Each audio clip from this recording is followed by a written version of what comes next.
Padre Fábio, essa pessoa não quer se identificar. Ela diz assim: minha namorada é católica e é por ela que eu escrevo.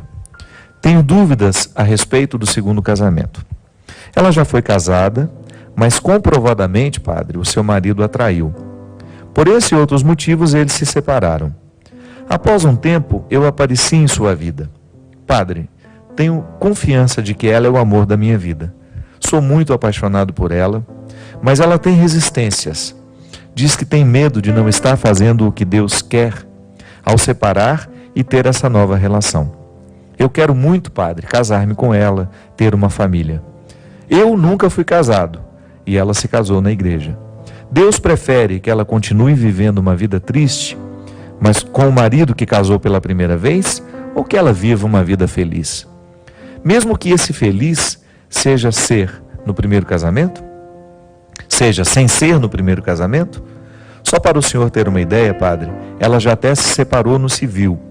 Eu posso fazê-la feliz, tenho consciência disso. Falta ela entender o que Deus quer para a vida dela. Ela sempre se questiona se está fazendo certo. Mas, padre, o que seria o certo? O que seria o melhor? Tem como ela viver em comunhão com Deus sem comungar a Eucaristia? Só sei dizer, padre, que a amo muito, muito, muito, e sou capaz de esperar por ela. Muito obrigado desde já. Meu filho, você faz algumas perguntas que são impossíveis de serem respondidas, né? Porque eu não estou dentro do coração dela e nem você. A gente não sabe quais são os impedimentos que ela enfrenta. E mesmo que a gente ter dúvida, não é nenhum problema, né? Jesus não respondeu aquela pergunta difícil que Pilatos fez para ele. O que é a verdade? Ele ficou caladinho, né? Ele ficou caladinho. Porque ele já tinha respondido com a vida dele. Ele já tinha respondido com as suas as opções, com as suas escolhas. E a verdade será sempre o território ardiloso que vai requerer de nós muita sabedoria na percepção dos fatos. Você tem razão, sim. É muito triste a gente ver pessoas amarradas em relacionamentos onde não existe amor, só porque houve uma oficialização de um relacionamento ali perante o padre. Mas a igreja é muito sábia ao reconhecer que nem sempre aqueles casamentos que a gente acha que aconteceram de fato. Por isso que ela tem proporcionado aos fiéis cada vez mais a oportunidade de ter pessoas capacitadas do ponto de vista jurídico, eclesiástico, né? Porque nós precisamos fazer uma distinção. Da mesma maneira como a sociedade tem o seu tribunal, a igreja também tem o seu. Então, no tribunal da sociedade, lá se julgam os crimes, os fatos que são ligados à vida social. Dentro da igreja, nós temos o tribunal eclesiástico, que vai julgar, analisar situações específicas da vida religiosa de uma pessoa. Por exemplo, a declaração de nulidade de um sacramento é um atributo específico do tribunal eclesiástico.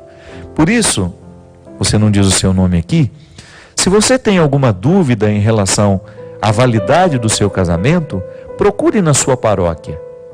Quem é o padre responsável, ou o advogado, né, eclesiástico, digamos assim, que poderia conversar com você para que você tenha condições de entender se o seu sacramento houve ou não. Porque existem muitas pessoas que alimentam este sofrimento psíquico, que isso aqui é um sofrimento psíquico.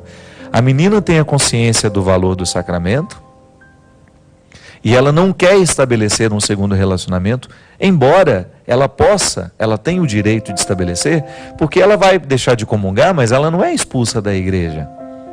Tantas pessoas de segunda união, o que precisa haver é uma consciência de que esse primeiro casamento realmente não existiu, não aconteceu, não existe amor, não existe vínculo, eu estou infeliz, não tenho filhos, quero ter o direito de recomeçar a minha vida. A igreja nunca vai lhe proibir de fazer isso.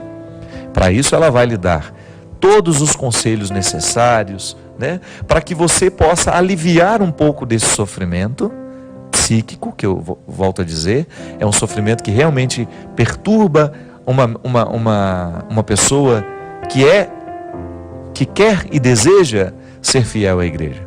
Mas por outro lado, você tem o direito de esclarecer isso e livrar-se de repente desse sofrimento. Porque eu particularmente penso que onde não existe felicidade, ali não existe amor. Quando é que você percebe que vale a pena lutar pela relação? Muito embora aqui já até tenha tido um divórcio civil, né? Já se separou na vida civil. Quando é que você deve lutar pelo casamento? Quando você sente que ama. Apesar de todos os erros do outro, você continua amando. E você sabe que esse amor é o valor máximo que você precisa para insistir naquele relacionamento. Agora, minha filha, se você sabe que o outro não te ama e que você também não ama, busque reorientar o seu coração diante de Deus para que você tenha o direito de refazer a sua vida. Busque uma direção espiritual de alguém que possa lhe ouvir de maneira mais próxima. Aqui no programa a gente tem o limite de não poder ouvir o outro lado. Porque às vezes tantas pessoas eu encontrei muito conflituadas, esse conflito se desfaz no momento que a gente conversa. Sobretudo quando a gente descobre que Deus nos ama tanto, que é capaz de compreender o nosso coração e os conflitos que nos visitam, né? Então muitos casais, muitas pessoas que já se separaram e que têm uma dificuldade de estabelecer um novo relacionamento, porque têm essa consciência cristã de que não seria correto, também precisam ser visitadas pela graça de Deus. Porque às vezes Deus vai reconstruir a sua vida ao lado de uma outra pessoa. E quem sabe você vai ter até a graça de ser encaminhada, de ser esclarecida, de você chegar à conclusão de que seu primeiro casamento nem aconteceu. Porque a igreja não pode anular um casamento. Nunca diga isso, tá? Você que já teve a declaração de nulidade do seu casamento. Você nunca pode falar, a igreja anulou o meu casamento. Não. A igreja não pode anular um sacramento. Ela pode declarar que não houve. Porque para um casal se casar, inclusive esse é um erro também, né? Ah, o padre que celebrou o meu casamento é fulano de tal. Não, o padre não celebrou o seu casamento. Quem celebrou o seu casamento foi você e seu marido. Os cônjuges são os celebrantes. O padre é o presidente da celebração. Se você falar que eu celebrei seu casamento, você está falando que casou comigo. E eu não me casei com você. Você se casou com seu marido. Então, quem celebrou foi você e ele. O padre apenas presidiu. Então, quando a igreja analisa, e por diversas razões, que são jurídicas, que é o advogado da cúria que vai lhe orientar, se há algum indício do seu casamento não ter acontecido. Então, padre, mas o que aconteceu lá na igreja aquele dia? Um teatro. Porque o que nos casa não é aquele rito somente. O que nos casa é a consciência que está aberta à união. Porque Deus, minha gente, visita é a nossa consciência. Ou você acha que Deus fica parado nos álbuns de fotografia? Não. Deus não para nos estereótipos. Então o padre pode estar lá muito bem intencionado, presidindo uma celebração de um casal que não está se casando. Porque existem no coração daqueles que estão se casando elementos que deixam o sacramento nulo. Então o casamento não houve. O que houve como se tivesse sido um ensaio dentro da igreja. Um teatro dentro da igreja. Onde a gente participou e você trocou de roupa, foi lá, deu presente. E o casamento não houve. Então todo casamento que a igreja declara que foi nulo, não é que ela está anulando, é que ela está declarando que aquele sacramento nunca existiu. Por quê? Porque o casal não se casou. Pode ser que tenha havido apenas uma aceitação do sacramento de uma das partes. Digamos que você foi a esposa, você se preparou bem para o casamento, você tinha toda a consciência do que você estava celebrando e seu noivo não estava nem aí para aquilo que estava acontecendo. Então, infelizmente, o casamento não acontece de um lado só. É por isso que a gente insiste no curso de noivos, é por isso que a gente insiste na maturidade do namoro, para que quando você decidir que vai se casar, você tenha consciência de tudo o que significa o seu casamento. Então, por exemplo, você se casou com uma pessoa e aos poucos você descobriu que ela tinha um desvio de personalidade que você nunca notou durante o tempo de namoro. Isso a igreja declara que o casamento não houve, porque usando a linguagem jurídica, houve um erro de pessoa. Acho que é isso mesmo que no processo é colocado. Houve um erro de pessoa. Eu achei, durante todo o tempo do nosso namoro, nós namoramos 2, 3 anos, e o meu marido escondeu esse aspecto da personalidade dele, que prejudica demais o nosso relacionamento como casados. Pronto. É por isso que o namoro é um tempo de aprendizado. É um tempo de conhecimento. Namoro, minha gente, é uma época que tem que ter a oportunidade constante de término. Namoro pode terminar a qualquer hora. Por quê? Porque ali você está numa convivência mais próxima, identificando os aspectos da personalidade do seu marido, do seu futuro marido, para você saber se você quer aquilo para você. O homem, ao namorar uma moça, ele está observando todas as dimensões, se ela quer ter filho, se ela tem paciência com criança, porque isso também é um fator para declarar nulidade. Quando você casa, você descobre que a sua esposa era estéril e ela sabia e nunca lhe disse isso. E você casou querendo ter filho. Você casou enganado. Tá vendo? É um erro. O outro não tem o direito de ocultar. Tudo isso são elementos que fazem com que o namoro seja um tempo frutuoso. Então, ao namorar, você vai percebendo se aquela pessoa com quem você está se relacionando pode ser a sua esposa, pode ser o seu esposo. Por isso que a gente tem que dar tempo, o namoro tem que ser um tempo de conhecimento, para você conhecer a família dela, para você conhecer o jeito dela ser. É claro que sempre vai ter uma preservação de um mistério, mas não pode ser a coluna vertebral daquele temperamento, sabe? Entende? Você vai conhecer detalhes da pessoa depois que casa, na convivência. Mas o estrutural, aquilo que faz a pessoa ser quem ela é, você tem que conhecer durante o tempo do namoro. Não podemos nos casar enganados, senão o casamento não existiu. E não adianta o padre ter dado a bênção. A bênção que sacramenta uma união é aquela que acontece no íntimo dos corações, quando as pessoas sabem quem elas estão recebendo em matrimônio. Então, por isso que nunca é tarde para a gente colocar essa consciência em nós. E você que tem filhos, já vai orientando o seu filho, a sua filha assim: se quer fazer um casamento cristão, que faça do jeito certo. Se quer fazer um casamento católico, que faça da maneira correta.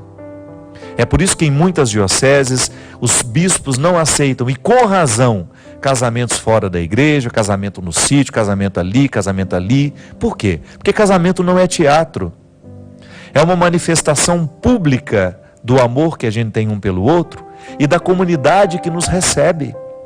Você já vê a seriedade do casamento no momento em que eles organizam tudo isso. Na própria consciência que a noiva, que o noivo tem. Claro, existem lugares que o bispo permite, não tem nenhum problema. Se o bispo permite, se é possível que essa cerimônia seja feita ao ar livre, na casa de uma pessoa, não é nenhum problema não. Eu não sou contra isso. Eu sou contra quando é aquela situação em que a pessoa não tem a mínima compreensão do significado do matrimônio e ela está só preocupada na festa que ela vai fazer, nos convidados que ela vai receber, no vestido que ela vai vestir, nas flores que enfeitarão. Não. Não é isso casamento. Casamento você pode casar numa capelinha sem ninguém presente, só você, o padre, sua mãe, seu pai, alguns amigos. E se aquilo for de fato uma união de duas almas, é a cerimônia mais bonita que um casal pode realizar. A cerimônia mais bonita de casamento que você pode realizar é quando as suas almas estão preparadas para essa união. Aí sim o casamento é bonito, o casamento é válido. Padre, sou católica, há muito tempo não vou à igreja. Eu estou escrevendo porque estou muito angustiado. Eu moro com um rapaz há 5 anos, mas esse tempo todo que estamos juntos, nunca senti-me amada por ele. Gosto muito dele, mas temos opiniões diferentes, temos gostos diferentes. Enfim, não sou feliz ao lado dele e me pego na maioria das vezes reclamando, pensando no quanto eu seria feliz estando solteira. Penso muito em me separar, padre, mas ao mesmo tempo vem um sentimento estranho de que não posso deixá-lo. Quando começo a pensar na nossa separação, vejo o quanto ele depende de mim e, na verdade, sinto pena em deixá-lo. Fico com aquele sentimento de que ele não vai saber viver sozinho, mesmo porque nossos parentes moram no norte de Minas e nós moramos no interior de São Paulo. Enfim, Quero me separar, mas ao mesmo tempo não quero magoá-lo. Eu não estou feliz, padre. Me ajuda, não sei o que fazer. Minha filha, você não é casada com ele, você só mora com ele. Se você identifica que você está ao lado dele somente por pena, por dó, isso é muito pouco, né? Eu acho que ele merece uma pessoa que o ame de verdade. Infelizmente é assim também, né? As pessoas não chegam nem a fazer um namoro, já estão morando juntas, apressam tudo. Gente, hoje relacionamento tem ficado cada vez mais difícil porque as pessoas não são pacientes para viverem o processo. Então 2 meses de namoro já estão dormindo na casa do outro, já estão praticamente tendo uma vida de marido e mulher. Não dá tempo nem de sentir o mal-estar, né? Que nos dá o direito de separar. Volto a dizer, o namoro é o tempo onde você experimenta o bem-estar e o mal-estar de estar ao lado daquela pessoa. Você se casa quando você percebe que o bem-estar é superior ao pequeno mal-estar que às vezes você tem. Mas tem gente que não. Já junta e em 2 meses, 3 meses já tá tendo uma vida de marido e mulher e depois vivem esses conflitos aqui. Pensa 2 vezes antes de entrar na mesma casa que uma pessoa. Para você depois não ter esse desconforto maior. Porque quando nós não somos responsáveis com os vínculos que a gente estabelece, quando a gente se ajunta de qualquer maneira, a gente também corre o risco de depois terminar de qualquer maneira, o que pode ser muito desastroso para o outro. A gente precisa zelar muito pelo nosso coração. Interessante como nós temos ficado tão negligentes, né, com os nossos sentimentos, com aquilo que se passa na nossa vida íntima. Não pode não. A gente tem que zelar um pouco mais por nós.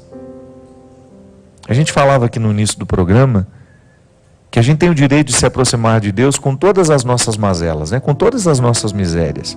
Deus sempre vai nos dar essa experiência do recomeço. Mas vamos tomar cuidado antes de cometer tantos erros. Vamos ficar um pouco mais cuidadosos com a gente.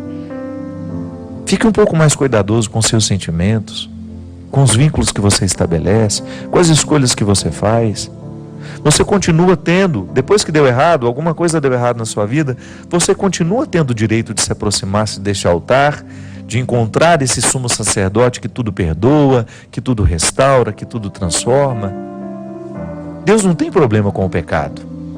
Deus sempre perdoa o nosso pecado toda vez que a gente se arrepende dele. O problema é que às vezes a gente não se perdoa. O problema é que às vezes as consequências dos nossos erros vão marcar a nossa vida durante 5, 6, 7, 8, 10 anos.